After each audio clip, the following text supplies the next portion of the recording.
স্বামীজির পত্রাবলী থেকে আজকের চিঠিটি স্বামীজি লিখছেন স্বামী অখণ্ডানন্দজিকে।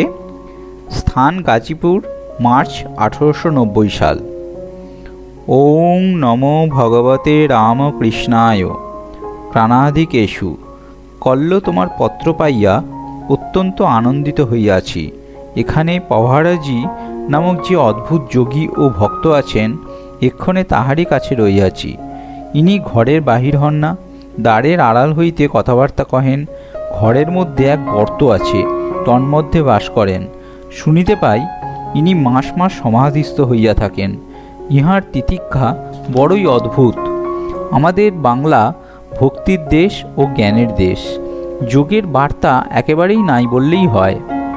যাহা কিছু আছে তাহা কেবল বদখত, দমটানা ইত্যাদি হঠযোগ, তা তো জিমন্যাস্টিক, কসরত।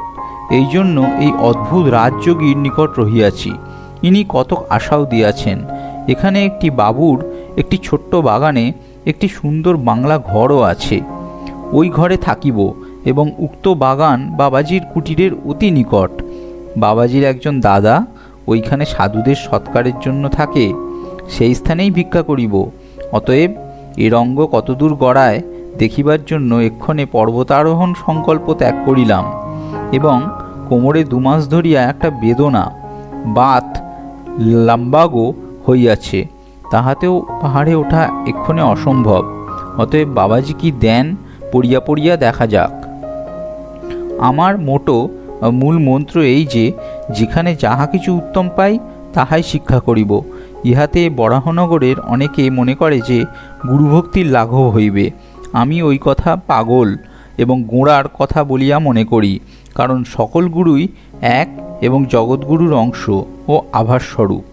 তুমি যদি গাজীপুরে আইসো, গোড়াবাজারের সতীশবাবু অথবা গগনবাবুর নিকট আসিলেই আমার সন্ধান পাবে, অথবা পওহারী বাবা এত প্রসিদ্ধ ব্যক্তি যে ইহার নামমাত্রেই সকলে বলিবে, এবং তাহার আশ্রমে যাইয়া পরমহংসজির খোঁজ করিলেই সকলে বলিয়া দিবে।